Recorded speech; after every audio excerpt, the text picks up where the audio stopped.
கதையின் பெயர் இனியா இமையாவின் மாய காற்றாடி. ஒரு அழகான மாலை. இனியா காற்றாடி செய்ய காகிதம் வெட்டி கொண்டிருந்தாள். இமையா குதித்தபடி வந்து சொன்னாள், இனியாக்கா, இன்னைக்கு காற்று ரொம்ப வீசுதுல, நம்ம காத்தாடி போட்டா எவ்வளவு உயர் போகுது பாப்போமா? சரி மயா, ஆனா நம்ம காத்தாடி ஸ்பெஷலா இருக்கணும். மாயம் தோன்றும் தருணம்.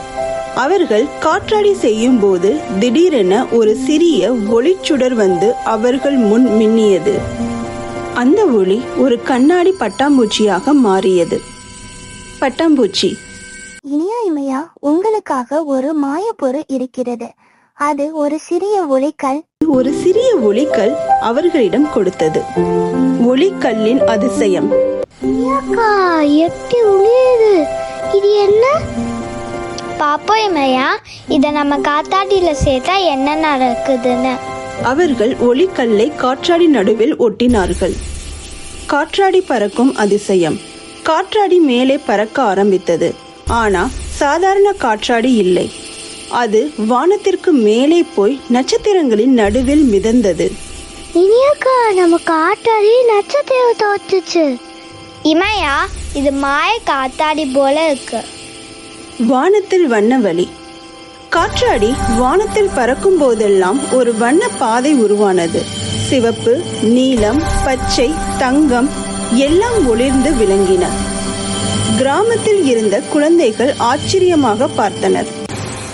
மாயம் பகிரும் தருணம். நட்சத்திரங்கள் காற்றாடியின் வண்ண பாதையில் ஒளிர்ந்து கீழே விழத் தொடங்கின. அந்த ஒளி சிறு கண்கள் குழந்தைகளின் கைகளில் விழ அவர்கள் சிரித்தபடி குதித்தனர். இனியாக்கா, நம்ம எல்லாருக்கும் சந்தோஷம் தரணும்.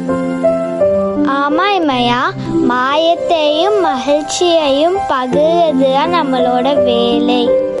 முடிவு. மாலை ஆக காற்றாடி மெதுவாக கீழே இறங்கியது. பட்டாம்பூச்சி மீண்டும் வந்தது. இன்றைக்கு நீங்கள் செய்த மகிழ்ச்சி பகிர்வு மிகவும் சிறப்பு. அடுத்த முறை இன்னொரு மாய பரிசு உங்களை காத்திருக்கிறது.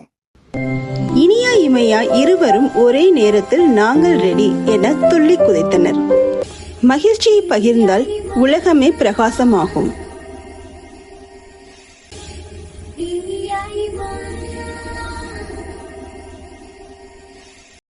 குக்கு குட்டீஸ், நல்ல மனசுதான் நம்ம சூப்பர் பவர்.